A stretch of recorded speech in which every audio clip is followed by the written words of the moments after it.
तो दोस्तों कल ही हमने गरुड़ा एरोस्पेस के वज्रा नाम के यूसीएवी के बारे में डिस्कस किया था, जहां पर मैंने आप सबको इनका जो प्रोमो वीडियो है वो भी दिखाया था, जिसके माध्यम से फाइनली इस ड्रोन को लेकर के काफ़ी सारी नई जानकारी सामने निकल करके आई थी। तो गरुड़ा एरोस्पेस एक प्राइवेट कंपनी है जो कि इस ड्रोन को लॉकहीड मार्टिन के साथ में मिल करके डेवलप कर रही है। तो डेफिनेटली इनका ये जो ड्रोन है ये भारतीय सेनाओं को काफ़ी ज़्यादा कैपेबिलिटीज़ प्रोवाइड कराएगा, लेकिन ये हमारे लिए एक टेक्नोलॉजी डेमोस्ट्रेटर के तौर पर भी काम कर सकता है, जिससे कि भविष्य में हम इसको स्केल अप करके एक बड़ा ड्रोन भी यहाँ पर बना सकते हैं जो कि ज़्यादा पेलोड को अपने साथ कैरी करने में सक्षम होगा। और डेफिनेटली हमारी प्राइवेट कंपनी का ये हथियार हमारे उस एलीट क्लब में शामिल हो जाएगा, जहाँ पर आप सबको भारत के कई स्टेल्थ वेपन्स देखने को मिलेंगे। तो इसके बाद भी भारत दो तरह के और स्टेल्थ हथियारों के ऊपर काम कर रहा है, जिसे हम सब एमका फाइटर जेट और साथ में डीआरडीओ के घातक यूसीएवी के नाम से जानते हैं। तो डीआरडीओ के इस घातक यूसीएवी को लेकर के बड़ी न्यूज़ सामने निकल करके आई है, और इसी के साथ में मैं आप सबको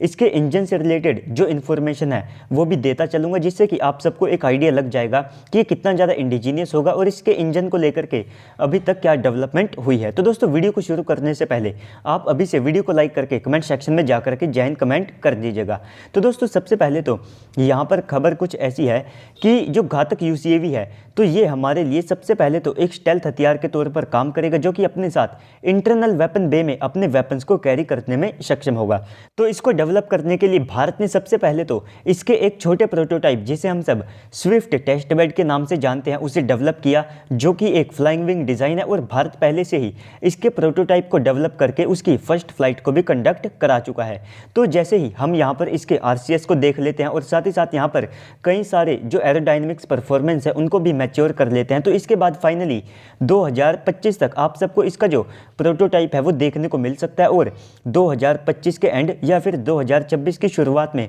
इसका जो फुल स्केल का प्रोटोटाइप है वो अपनी उड़ान को यानी कि फर्स्ट फ्लाइट को कंडक्ट कर चुका होगा। और इसी के साथ में ये जो फुल स्केल प्रोटोटाइप होगा तो इसका जो वेट है वो आप सबको 15 टन के आसपास का दिखाई देगा, जिसमें ये अपने इंटरनल वेपन बे के अंदर 2 टन तक के जो वेपन्स है उनको ले जाने में सक्षम होगा। और इसकी ये जो 2 टन तक की वेपन पेलोड कैरिंग कैपेसिटी है तो ये आप सबको एमका के बराबर की दिखाई देगी, क्योंकि अगर आप एमका के इंटरनल वेपन बे को देखते हैं तो एमका अपने इंटरनल वेपन बे के अंदर 1.5 से लेकर के 2 टन तक के जो वेपन्स है उनको कैरी करने में सक्षम होगा। तो अगर इस ड्रोन के द्वारा भी 2 टन तक का पेलोड अपने इंटरनल वेपन बे के अंदर कैरी किया जाता है तो डेफिनेटली आप सब कह सकते हैं कि स्टेल्थ मोड में ये दोनों एयरक्राफ्ट भारत को सेम कैपेबिलिटीज़ यहाँ पर प्रोवाइड कराने वाले हैं। लेकिन यहाँ पर अगर आप एमका और साथ में यहाँ पर डीआरडीओ के घातक यूसीएवी को टेक्नोलॉजी के हिसाब से कंपेयर करते हैं तो डेफिनेटली डीआरडीओ का ये जो घातक यूसीएवी है तो ये हमारे लिए एमका से भी ज़्यादा खास होने वाला है, क्योंकि अगर आप भविष्य में 6th जनरेशन के फाइटर जेट या फिर किसी भी टाइप के एयरक्राफ्ट की बात करते हैं तो वहाँ पर 2 सबसे बड़ी रिक्वायरमेंट होती है कि आपका जो एयरक्राफ्ट है वो स्टेल्थ होना चाहिए और इसी के साथ में वो बिना पायलट के उड़ने में भी सक्षम होना चाहिए। तो ये दोनों ही कैपेबिलिटीज़ आप सबको डीआरडीओ के इस घातक यूसीएवी के अंदर देखने को मिलेगी, जहाँ पर सबसे पहले तो इसका जो डिज़ाइन है वो भारत ने स्टेल्थ रखा है, जिससे कि दुश्मन के एयर डिफेंस सिस्टम से इसको ट्रैक करके मार गिराना काफ़ी ज़्यादा मुश्किल होगा। और इसके बाद में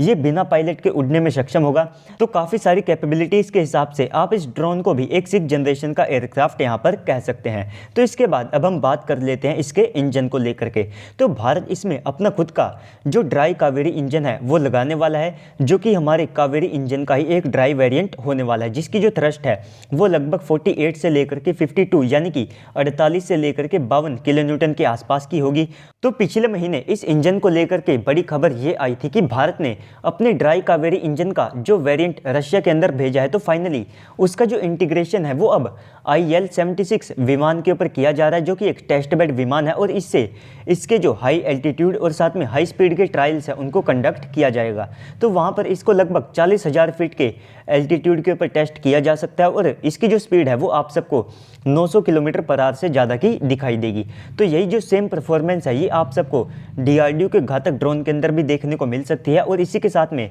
2024 तक इस इंजन को पूरा तैयार कर लिया जाएगा और उस समय तक इसको ये भी सर्टिफिकेट दे दिया जाएगा कि हाँ फाइनली अब इस इंजन का जो इस्तेमाल है वो डीआरडीओ अपने ड्रोन्स के अंदर कर सकती है। तो इस ड्रोन के माध्यम से भारत को उस समय तक एक बड़ी अचीवमेंट ये मिल सकती है कि भारत पूरी दुनिया के अंदर 5वां ऐसा देश बन सकता है जिसके पास अपना खुद का ड्राई इंजन मौजूद होगा। तो दोस्तों ओवरऑल इस पूरी डेवलपमेंट के बाद अब आप सबको क्या लगता है कमेंट सेक्शन में बताइएगा। साथ ही साथ अगर आपको वीडियो अच्छी लगी है तो वीडियो को लाइक कर दीजिएगा। अगर आप चैनल के ऊपर पहली बार आए हैं तो प्लीज़ से चैनल को भी सब्सक्राइब कर दीजिएगा। तो चलिए दोस्तों आज की इस वीडियो में इतना ही, मिलते हैं अगली वीडियो में, तब तक के लिए गुड बाय, जय हिंद।